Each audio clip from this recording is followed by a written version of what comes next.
अगर आपके वेरिकोसील की जो रिपोर्ट है उसमें आपका डायमीटर जो है वो 2.2 mm के आसपास है या 2.1 mm के आसपास है, उसके लिए मैं आपको कुछ एक्टिविटीज़ बताने जा रहा हूँ। कैसी डाइट होनी चाहिए, कैसे कौन सी एक्सरसाइज करो जिससे आप घर बैठे ही ठीक हो सकते हो वेरिकोसील से, ये कुछ चीज़ें मैं आज इस वीडियो में बताऊँगा। उससे पहले चेक करते हैं, आपके सामने कुछ रिपोर्ट्स हैं, को देखिए, जज कीजिए बिफ़ोर और आफ्टर में।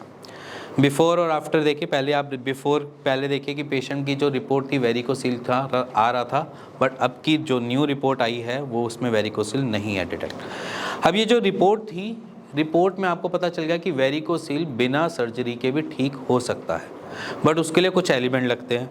किसी को दवाइयों की ज़रूरत पड़ती है, किसी को दवाइयों की ज़रूरत भी नहीं पड़ती है। आज मैं उन्हीं चीज़ों के बारे में बात करूंगा जहां पर दवाइयों की ज़रूरत नहीं पड़ती है। जैसे कि जिनका वेरिकोसील डिटेक्ट सिर्फ 2.1 या 2.2 हुआ है और जिनकी एज जो है 16 से 21 की एज के बीच में है, ये उनके लिए कि अगर आपको वेरिकोसील डिटेक्ट हुआ है और 2.1 और 2.2 mm आ रहा है, इतना ज़्यादा डायमीटर नहीं बढ़ा हुआ, तो आप सिंपली एक एक्सरसाइज करके उसको ठीक कर सकते हैं।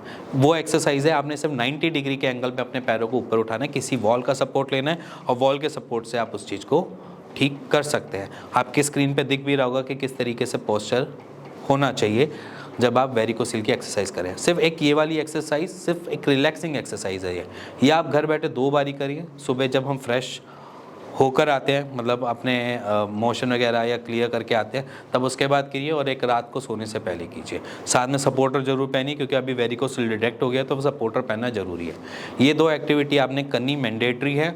आपने इसको 2 महीने परफॉर्म कर लीजिए, मेरे ख्याल से उसके बाद जो आपकी रिपोर्ट आएगी वो बिल्कुल नॉर्मल आएगी। अब डाइट में क्या होना चाहिए, क्योंकि डाइट में क्या होता है कि मोस्टली हम सोचते हैं कि हम वेरिकोसील डिटेक्ट हुआ है तो हम ये नहीं खा सकते, वो नहीं खा सकते, क्योंकि बहुत सारे पेशेंट्स आते हैं मेरे पास, वो कहते हैं कि हम हरी मिर्च नहीं खा सकते, हम ये नहीं खा सकते, ज़्यादा मिर्ची वाला खाना खाएं तो दिक्कत में आ सकते हैं। तो सबसे पहले समझ लो, वेरिकोसील जो हमें बना है वो किसी ना किसी रीज़न से बना है। उसके पीछे सबसे पहला रीज़न जो आता है, जो सारे पेशेंट्स में देखने को मिलता है, वो मिलती है कॉन्स्टिपेशन। तो कॉन्स्टिपेशन को रिलीफ हमेशा हमने रखना होता है। तो खाने में सबसे ज़्यादा डाइट में क्या डालेंगे, हम फाइबर्स को ऐड करेंगे।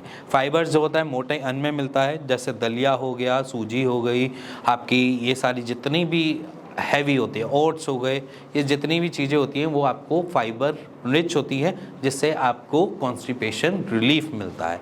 साथ में फ्रूट्स वगैरह बहुत सारे आप खा सकते हैं, कोई दिक्कत नहीं है, ठीक है। इसके साथ डाइट में हमेशा याद रखना, ऐसी चीज़ों से बैक स्टेप कर लेना जो आपको कॉन्स्टिपेटेड करती हैं, जैसे कि छोले भटूरे हो गए, ठीक है, पिज़्ज़ा हो गया, ठीक है, पाव भाजी हो गई, बर्गर हो गए, जितने में भी मैदा आएगा वो आपको कॉन्स्टिपेशन करेगा, ठीक है, और जिसमें फाइबर्स आएंगे वो आपको कॉन्स्टिपेशन रिलीफ करेंगे। तो खाने में हमेशा इन सारी चीज़ों को ऐड करो, हैवी फाइबर्स की डाइट लेना स्टार्ट करो। इसी के साथ कुछ चीज़ें होती हैं जिसको मैं कहता हूँ कि मैंडेटरी आपने खानी है। जैसे कि आपने लाल मिर्च छोड़नी है, बट हरी मिर्च खा सकते हो। हरी मिर्च की एक प्रॉपर्टी होती है, वो प्रॉपर्टी बहुत नॉर्मल है कि वो क्या करता है, आपके ब्लड को पतला भी रखता है, जो एक तरीके से अच्छा काम करता है, जो एक फ्लो को सही रखता है। मतलब समझ लीजिए ब्लड के फ्लो की दिक्कत आई है, तो ब्लड के फ्लो को बेटर रखने के लिए हरी मिर्च आप खा सकते हो। अब ये भी नहीं है कि आपने ज़्यादा खानी है, आप नॉर्मल सब्जी वगैरह में तड़का लगा सकते हो हरी मिर्च का, ठीक है। प्याज खा सकते हो, लहसुन खा सकते हो। प्याज क्या करता है, प्याज का भी सेम है, एंटीऑक्सीडेंट है और आपके खून को भी बेटर रखता है, बेटर फ्लो देता है, जिसकी वजह से आप खा सकते हो। लहसुन की भी सेम प्रॉपर्टी है, वो खा सकते हो। और रात को आप दूध पीते हो तो बहुत वेल एंड गुड है, क्योंकि किसी पेशेंट को दूध से कॉन्स्टिपेशन होती है, किसी को दूध पीने से रिलीफ मिलता है। जिनको रिलीफ मिलता है ये उनके लिए है कि आपने रात को दूध पीना है तो उसके अंदर थोड़ी सी हल्दी डाल देनी है।